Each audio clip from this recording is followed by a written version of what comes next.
no matter what stage you are in your life, because you have to pick a goal, set a time frame, learn from it, then reassess, and then set the next milepost.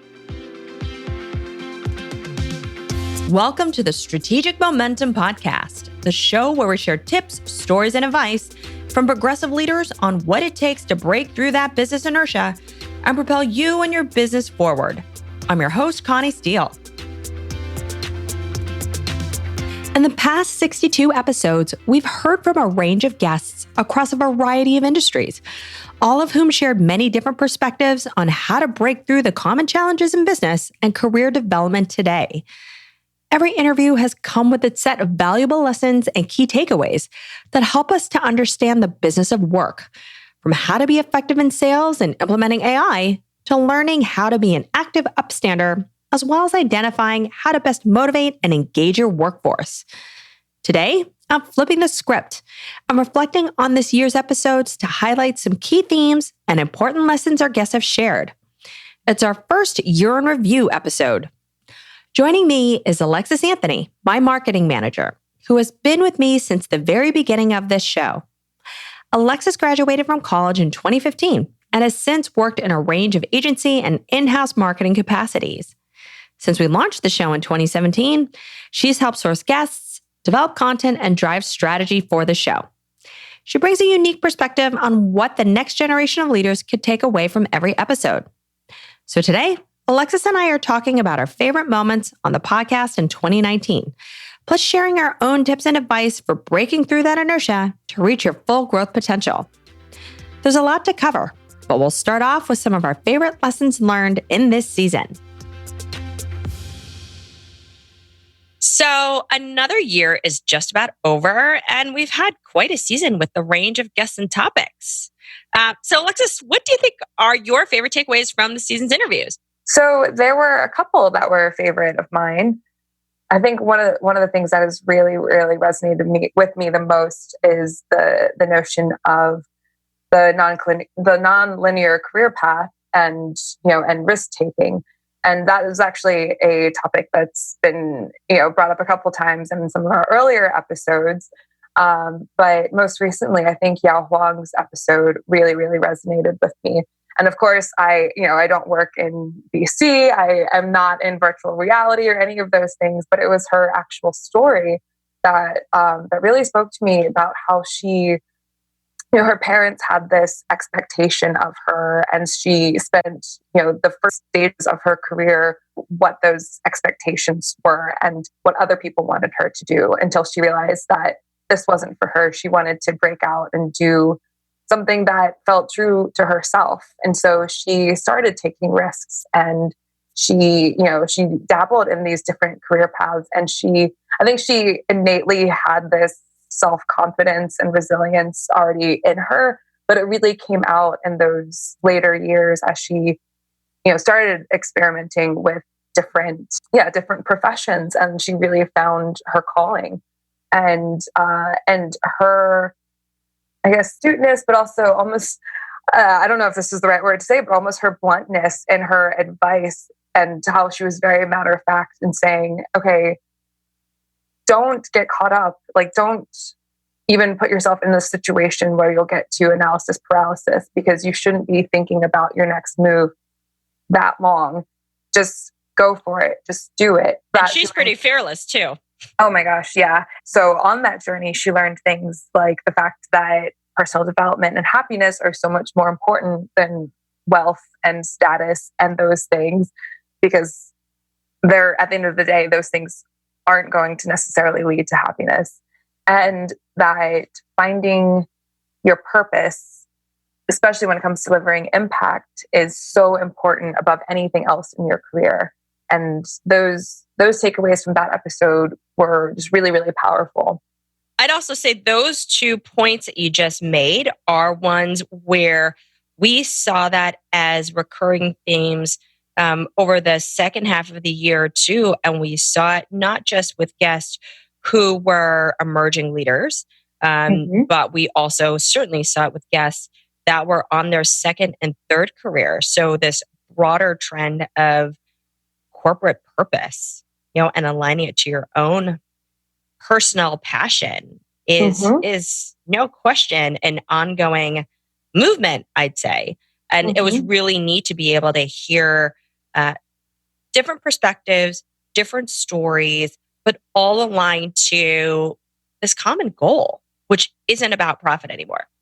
And that it seems like that's something that at some point in your career, if you're not doing that thing that makes you excited to get up and go to work or excited to get out of bed, then you're going to realize that you're not doing the right thing. And the biggest thing that we've seen, I feel like, is just that moment of realization has happened at different stages of people's lives, where some people, they realize it right out of college, and are like, okay, I know that I studied this thing, but it's actually not what I want to do, and now I want to do something totally different. Or like you mentioned, people who are in a career for 15, 20, 25 years and are really, really developed at that executive level, and then are still, at that point, they realize this is not what I want to do. I'm not happy.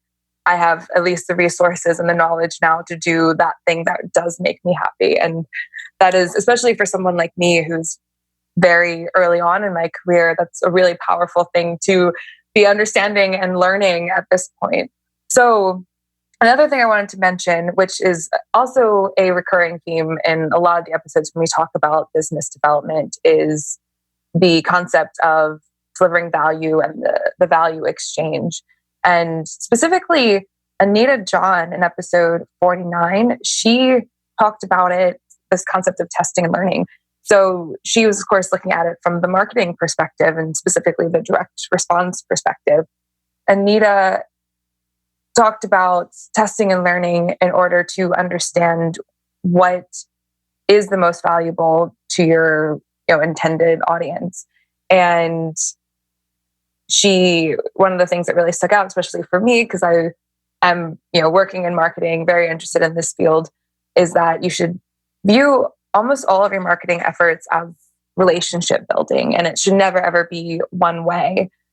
And I think too often it's just really transactional. So I think in today's digital world, much of the way that folks look at email marketing or direct response marketing is one where I'm just going to blast you, and it's a volume play.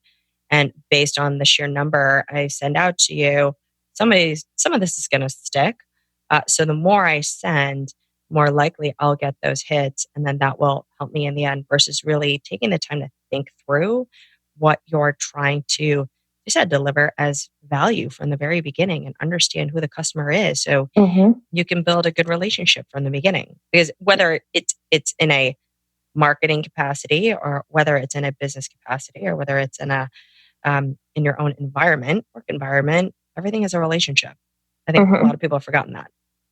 Yeah. And then, but still, while thinking about the relationship, if you're in that marketing capacity, you still do want to have some kind of measurement involved, just to make sure that the relationship you're developing is moving in the right direction. And that was something else that Anita had mentioned when she was talking about the testing and learning, that when you're doing a test, it should be a real test and not just, I think this conversation went well, or I think that the customers are responding to this in a good way or something. But you should actually have certain parameters in place to measure things either quantitatively or qualitatively, but just making sure that it is a bit more scientific than what a lot of people are doing today, even though they think that they're doing it in a more sophisticated way. They really aren't.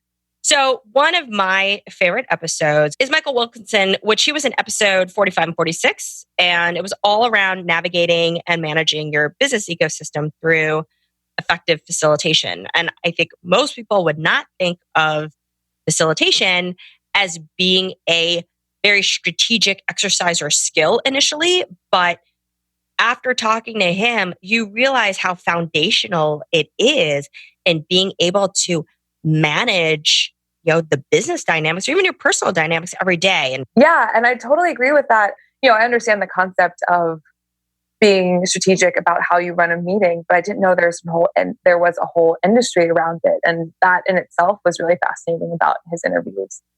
Oh yeah, and his uh, point, or one that completely stuck with me among many, but his point about minimizing dysfunction in a meeting, which we have all had, and how to drive towards that solution comes to understanding that there are really only three reasons why people disagree, and I had no idea that you could bucket all issues into these three reasons. So first, which he calls a level one disagreement, is about a mismatch or a misunderstanding of information.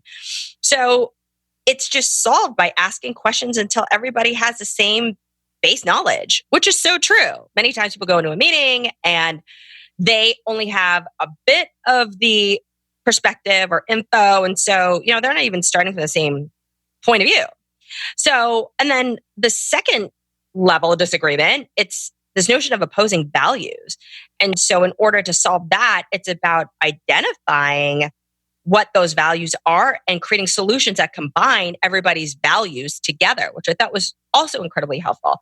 But the last, which is the level three, which is the hardest one to solve, and it really may not even be solved at all in the meeting, comes down to personality differences, which we've all experienced as well, where, it's those personality differences, or he indicates these experiences or other outside factors that aren't relevant to the issue that cause tension. So, I'm sure, Alexis, you've been into meetings where somebody just doesn't like the other person. Mm-hmm. And it really doesn't matter what you do. It's just, you're not going to move it forward. But like everything he was saying was just so important to think about when you're dealing with those kinds of situations. And I loved what he said too about, especially with virtual meetings. And that's something that you and I have experienced a lot of, but how they really take more prep than an in-person meeting, because you have to think about all of those dynamics that you would have to think about in any sort of meeting. And then layer on the fact that you're not in the same room as that person. And it's very easy for people to get distracted or to maybe not pay as much attention as they usually would when they're tuning in digitally. So the fact that you have to then really, really think about all of those things as you're making your plan for the meeting is so true, and a really, really good point that he brought up. And then the very last thing I'll talk about is Erin Gargan King. I know we both loved her. Oh yeah, she was awesome. Erin was fabulous. Yeah, she really was. And I think that's, to this day, still one of our most popular episodes. So, we really can't not talk about her, because it seems like everyone else is really learning something from her episode as well. She's full of spunk and energy too, which she's quite passionate about sort of her own mission of being able to communicate more effectively in today's digital world. Yeah, absolutely. One of the biggest takeaways for me for this year was the concept of personal, useful, and brief. And that was referring to the fact that when you're doing any sort of email communication, when it comes to sales, especially when you're asking for something, you should be focused on the recipient and how you can capture their attention by showing that you're truly interested in them. Right. And you don't ask for anything for yourself, at least until like the third or fourth communication, until you've kind of, started developing that relationship with them. And I'll just say that was so important, or such a great takeaway, because that basic essential lesson is not specific just to sales. It really can apply to any sort of relationship you have in life. You want to keep it personal, useful, and brief. When you're just starting out, you want to not throw yourself at someone in any way, and just make sure that they know you're truly, genuinely, authentically interested in them before you try to, get anything in return. Yeah, I think one of the main things you talked about was, in order to capture the attention of your audience, it's letting go of this me focus and taking out the word I from all your emails. So she definitely has in her book this exercise, I believe, or really it's just making you aware that when you write your email, see how many times you write I. And that gives you an indicator as to how probably ineffective you've been.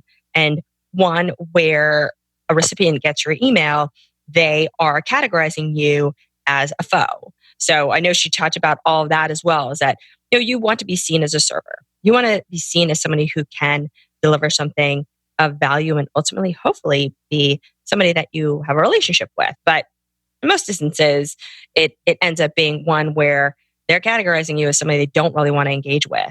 So the whole thing is about being brief in a digital way and showing that you actually care about the other person.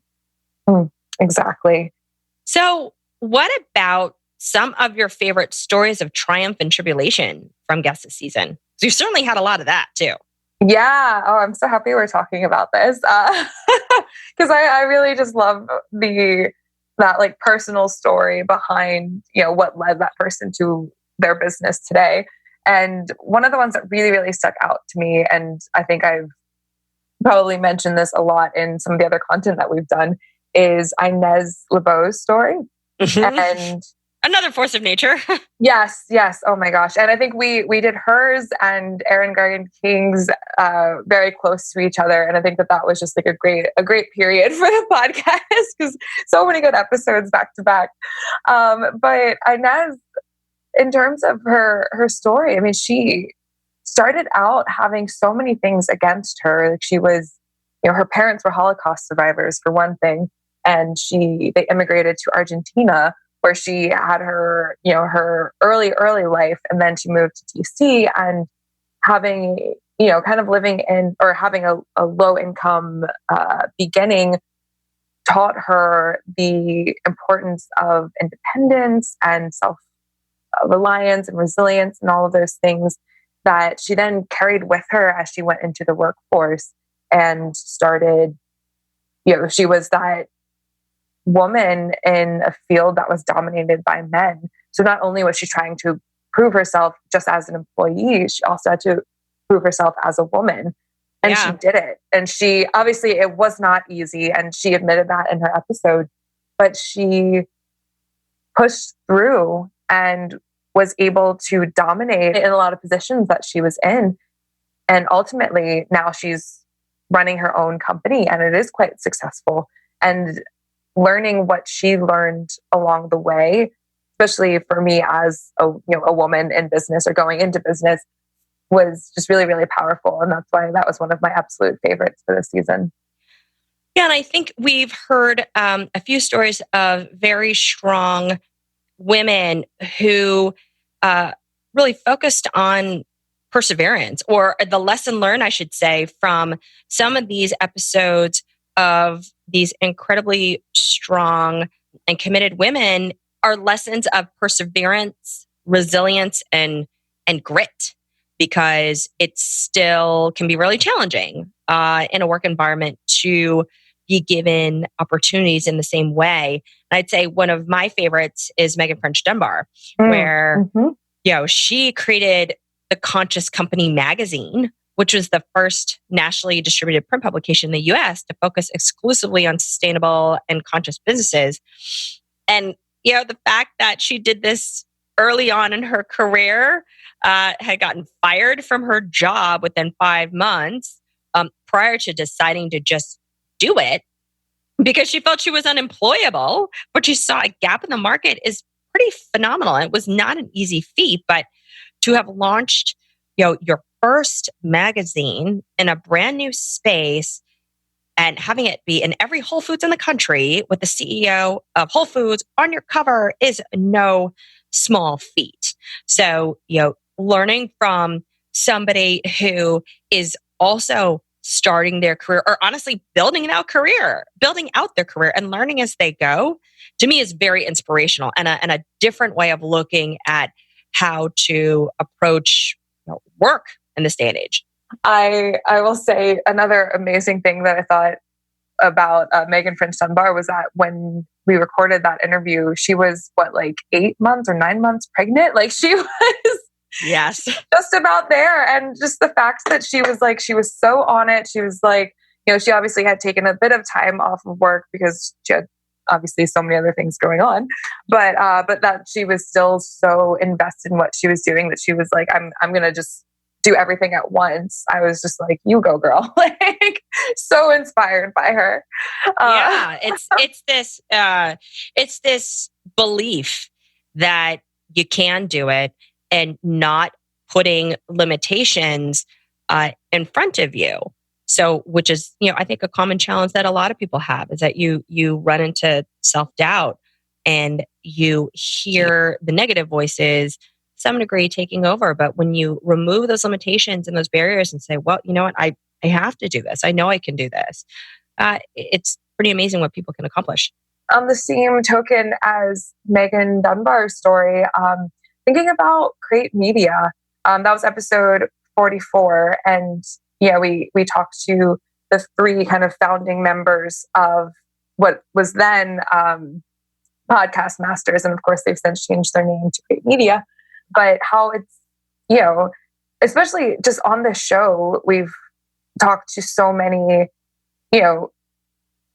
really, really business-minded, business-centered individuals who might have started out getting, their MBA or going to business school or something else, and then, working their way into the business field. That kind of makes more sense. But these guys are running what is, I would like to say, a pretty successful, prosperous business now, although of course it's still a startup, but it's, it's really, really gaining momentum.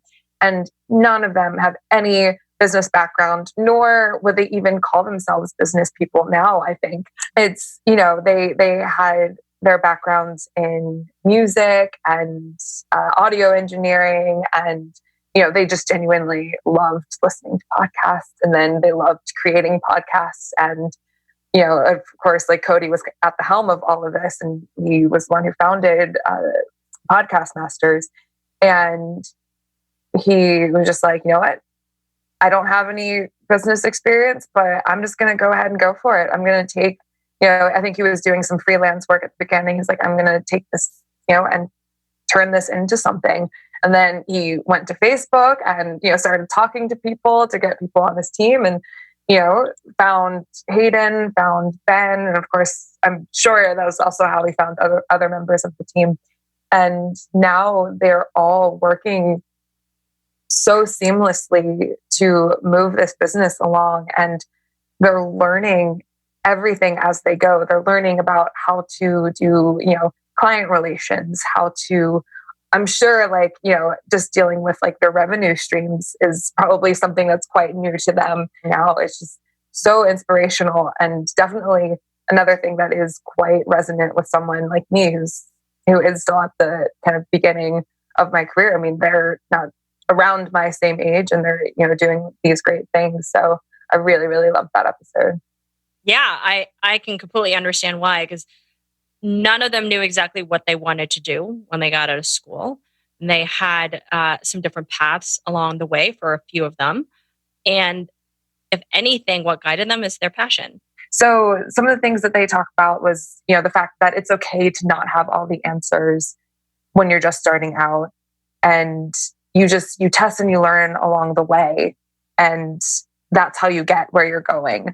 And then the fact that it's all about focusing on passion and aptitude, especially when looking for other people to join your team. And this is so important for any sort of startup, that it's not about who has the best resume right in front of you, but who has that ability to grow with you and to grow in a way that is harmonious with everyone else on the team.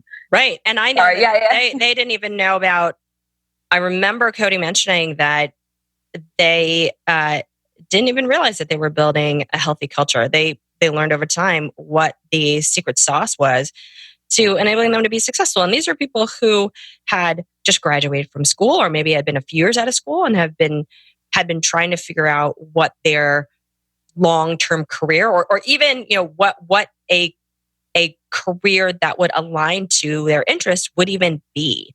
And some of this was stumbling into it. Some of it was aligning it to interests that they had. But the fact that by pursuing, a different kind of route to get there, and learning all along the way and never stopping to try new things, help them get to where they are now. Versus, again, saying, oh, well, I have to do this for this many years, or be in this role for that many years. It's the fact that it just sort of came about in a very organic way is really cool. And that was another big point that they talked about in terms of this culture, where you're not just thinking about hiring, but also just as you're working and as you're moving forward with the business, like culture is so important. And Absolutely, yeah. and just making sure you're hiring people that fit. And that's actually something else that we have talked about in a couple of episodes on Strategic Momentum podcast, but how important fit is. And again, just it all comes down to testing and learning. So let's go ahead and talk about industries now. And specifically, what industries did you get insight into that you didn't expect? And what were those insights? I'd say the one dominant one is around conscious businesses, or really, it's a better understanding of what a conscious business is, the difference between that and corporate social responsibility or sustainable business. It's really so this macro insight into doing well by doing good. There's certainly a movement towards it, and I've seen it become more prevalent, or at least written about more. But seeing the traction that it's getting and the different forms of it was fascinating to me through the various episodes that we have. So the fact that a conscious business is so much more than corporate social responsibility or corporate giving programs. I mean, it is this holistic approach that embodies leadership and the environment, and about thinking about there's profit in it, but it's really not about profit. It's honestly thinking about how you take into account the individual at that individual level, and whether you are conducting these conscious business practices in every single facet of your business. So that was interesting. What about you? I think wellness was an industry that I got insight into that I really wasn't expecting. And I think one thing, because I've worked at several small companies so far where I've had that independence to kind of focus on wellness on my own accord. But looking at it at the corporate level and thinking about the fact that when you're in an office, especially for, 40, 50, 60 hours a week, you are spending a lot more time there than you are at home, at least during the week. So things like healthy eating and exercise and just, your general mental well-being, like those are so important. And I think that in Michael Heinrich's episode, he, of course, that's, the purpose of his company, Oh My Green, is to help companies it's to actually deliver solutions for, better eating in the office, but it's also on a deeper level than that, just making companies think about how they should be, investing in the wellness and the well-being of their employees. And I agree. Yeah. I don't think I can definitely say that, when I had worked in the different office environments that I did, and whether it's a large company, mid-sized company, or the startup, wellness was not a focus at all. It was, you work as hard as you can to get the job done. So the fact that there is this trend towards thinking about the individual from a nutrition standpoint, from really that whole mind, body, and environment piece is something that's really encouraging. Then it shows that you care about the people that work for you, and just wasn't necessarily something that was prioritized. Yeah, you still don't necessarily have to have a very disciplined wellness regimen that you're implementing in your business, but it's more, again, with this idea of testing and learning in a way that it's about just offering several different avenues towards achieving that wellness, however it manifests itself in individual employees, and letting them kind of choose their own paths, whether that is through healthier snacks in the office, or whether it is through allowing, an hour of the workday or half an hour or whatever it is, to do your own wellness practice. And that could be meditating, that could be just, taking a walk around the building, something like that. Like Michael said that that's, something that they're working on with many of their clients, but also something that Oh My Green as a corporate entity is experimenting with themselves. Yeah, the whole thing is just do it. Yeah, just do it. Just try it. You don't know you don't know what the outcome could be, but if you don't try it, then you don't realize what you might be missing. Yeah, absolutely. So while you've been asking our guests this whole season what the most common challenges are that they're facing in their respective fields, I'm going to turn it around this time and ask you, Connie, what do you think the most common themes and challenges businesses are facing today that many still don't have solutions to? I'd say it comes down to putting people first based on their needs and communicating effectively, which then impacts culture. We've alluded to this throughout this episode, but the fact that in order to foster the right environment for the folks that work for you, uh, you have to understand them, because at the end of the day, people are the ones that make or break the success of your company. And as a result of things being unfortunately a bit more transactional, I think we've lost sight of that, unfortunately. And so as a result, I don't think that there has been the ability to foster employees in the right way to achieve their potential. So why do you think businesses are still having these challenges? I think it's still this transactional and relational focus, and it's because folks are thinking about themselves at every level, right? Particularly, I think many see it at the executive level. They're looking out for themselves, or they're looking out for a profit or a revenue number, which doesn't take into account the people who are going to help them get there.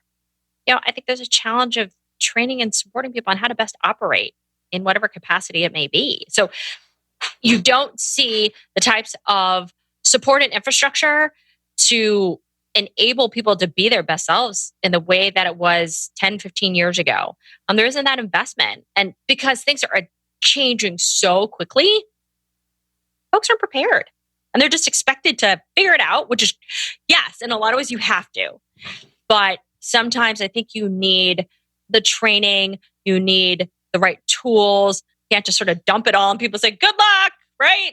So I think that's a really good point. And going back to what actually Bhavna Dave and Cara Sletto mentioned in their interviews this season were, or I guess the reasons why some businesses are having these challenges does go back to understanding how to best cultivate this kind of younger workforce. And a lot of things that Bhavna said, or especially from the HR perspective, was making sure you do have those programs set in place, or at least some kind of a culture where it fosters growth and younger employees know that their employers care about their growth and their personal development, and that you do have these opportunities for skills training, for mentorship, for any kind of personal development thing that might not be specifically related to you reaching that deadline that you're under for this week, but in general, just how to grow as an employee, and more importantly, just feel that you're valued by your employer. Yeah. That is something that it seems like companies are still kind of struggling with, but understanding, to your point, how to deal with that sort of fluidity is really, really important. That's something and it's something that businesses should be looking into going forward. So, given your experiences and advice from guests on the show, what do you think it takes to build and maintain strategic momentum in a large organization, and also maybe in a startup? So I'm going to say that it's really a few of these tenets. To me, it comes down to flexibility, agility, adaptability, and collaboration. That really has to exist across all levels and across all functions, because it's no longer is it a top-down type of environment. It is one where you need to work across all different functions and really have that integrated view of the business in order to be successful. And we've heard it time and time again. So what about you? And what would you say are the biggest takeaways for millennials and early stage leaders? So I think that one of the biggest takeaways for millennials is mentorship, in terms of making sure you're actively pursuing it. So we talked about that recently in the episode on advice for women in business, but that of course applies to anyone, and especially millennials or people who are still earlier on in their career. because it is really important to have those contacts or just those people in your network who are there to support you and who you can learn from. And one thing that came up in that episode was talking about, just not being afraid to reach out to people who you respect. And they could be inside or outside of your organization, or it's good to have both. And also, a lot of people will gravitate towards a mentor who is like them, whether that's like their physical makeup or in a similar career or profession. And that is very important, but you should also have mentors who are outside of the norm for you, that are and can provide these different perspectives. I think that was something Amani Green had mentioned. It's not just about making sure you have a mentor who's, if you're a woman, you have another woman as your mentor, but you should also have a man so you can get both perspectives. I'd say my take was there's really no one prototypical mentor. Yeah. Have a lot of different ones, because having a variety of perspectives will only help you better understand how to effectively manage your career, because nothing is, again, we talked about nothing really being one-dimensional anymore. So you need that. So the next one, I think, is something that we've talked about a lot, even just on this episode, but finding your purpose, and how that's something that, millennials, if we have the chance to think about that now, we should be, because we could be launching ourselves into a career that's much more meaningful early on than waiting until we're 10 years into a company and realizing that, oh, maybe this wasn't for me. So that's something that I think a lot of our guests have talked about on this show. Sure. Almost too many to even name at this point, but that is just, I think, just another really, really big key takeaway for millennials. So, Connie, what were your biggest takeaways for millennials? I'd say there's really no one way to necessarily achieve your work or career goal anymore, right? There is no linear path. It doesn't really exist, as evidenced by our guests. And we had this common theme as we talked about taking an agile approach to your own career. So to me, it's about defining your initial milestone, no matter what stage you are in your life, because you have to pick a goal, set a time frame, learn from it, then reassess, and then set the next milepost. But you're certainly going to learn from that period, which you could take to the next one. I'd say the other is that it's important to push yourself out of your comfort zone and learn to build that village around you to help get you there. Because if you don't have that, it's going to be challenging. You need that foundation to help you get there in the long run. Yep, that's so true. Just thinking about how to cultivate those relationships that you have with the people around you, and the fact that those relationships can really help you succeed a lot more than even a formal education in some cases. That people understanding how to connect with people is so important.